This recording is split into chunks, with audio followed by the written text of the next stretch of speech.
ceebta madaxweyne xasan sheekh maxamuud oo wafdi u diray Addis Ababa xilli ciidanka Itoobiya dad shacab ay ku xasuuqeen gudaha dalkan Soomaaliya shirqoolka heshiiskii Turkiga ka dhacay oo banaanka yimid badda Soomaaliya ee Itoobiya uga cangalaya Soomaaliya oo qatar weyn ku jirta iyo kacdoon ka dhan ah damaca dawladda federaalka oo ka qarxay baraha bulshada qodobadaas iyo kuwa kale ayaan saaxiibayaal ku falanqeyn doonaa warkan balse marka hore u diyaar garooba hordhaca qodobada warka aad daawateen oo dhameystiran aynu ku horeynay ceebta madaxweyne xasan sheekh maxamuud oo wafdi u diray Addis Ababa xilli ciidanka Itoobiya ay dad shacab ah ku xasuuqeen gudaha dalkan Soomaaliya dawladda federaalka Soomaaliya mar kale waxay qaadaysaa tallaabo weyn oo muuqata hirgelinta heshiiskii Ankara ka dhacay ee Addis Ababa iyo Muqdisho ay wada gaareen ciidamada Itoobiya iyagoo dad shacab ku laayay gudaha dalkan Soomaaliya ayay haddana madaxda qaranka ay u direen dalkaas Itoobiya wafdi sare si loo sii amaqaado heshiiska taas oo muujinayso sida dawladda ay ugu bisashahay la macaamilka Itoobiya balse aysan marna ka hadlaynin dhibaatada Itoobiya ay u geysanayso shacabka Soomaaliyeed ee ku dhaqan xuduud beeraadka inuu wadaagno gaar ahaan degmada Doolow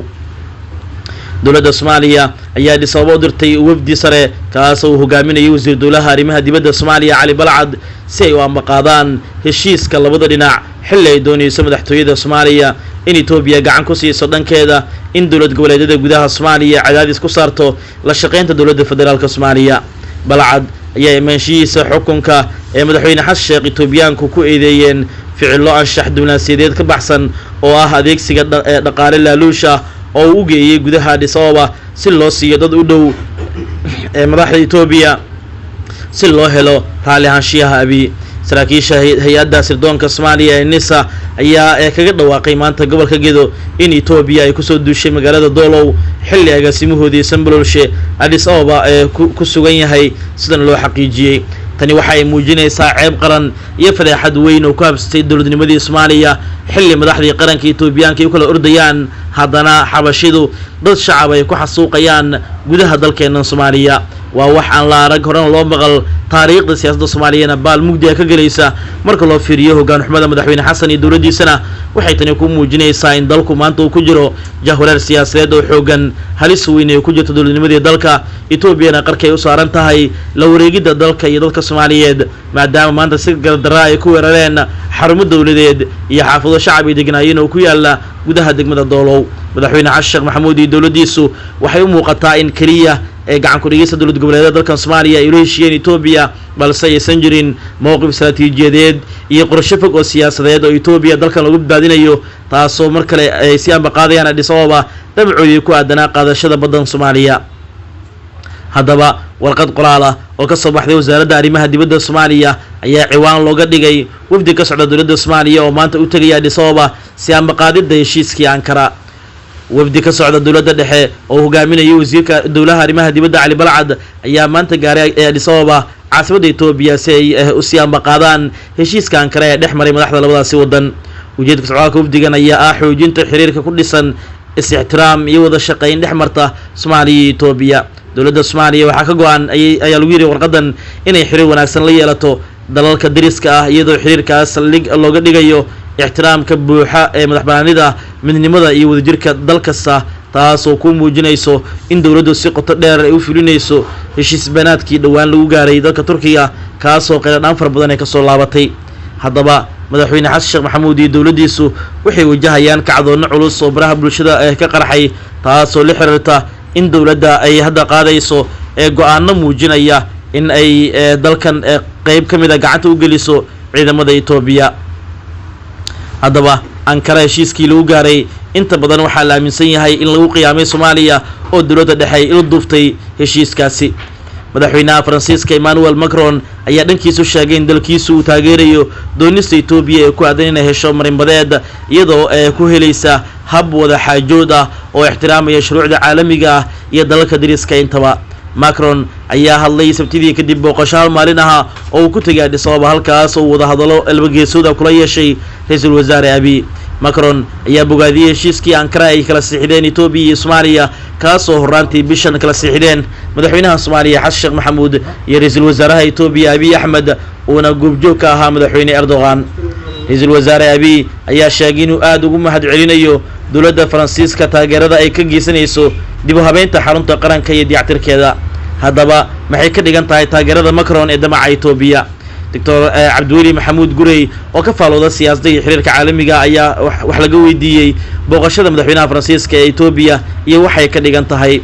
waxa isbedelay si guud xiriirka caalamiga iyo sida ay dalalku u danayn jireen Afrika waana wajiga cusub ee Faransiisku uu rabo inuu la macaamilo ayuu yiri Faransiisku waxa uu ka mid yahay dawladaha Itoobiya u soo dhisay ciidanka badda taas ayaana ka keenaysa in ay ku taageerto helista marinbiyood wax badan ayayna wadaagaan labadaasi wadan ayuu yiri tiktorkan oo si guud uga hadlay sida Itoobiya ay doonayso badda Soomaaliya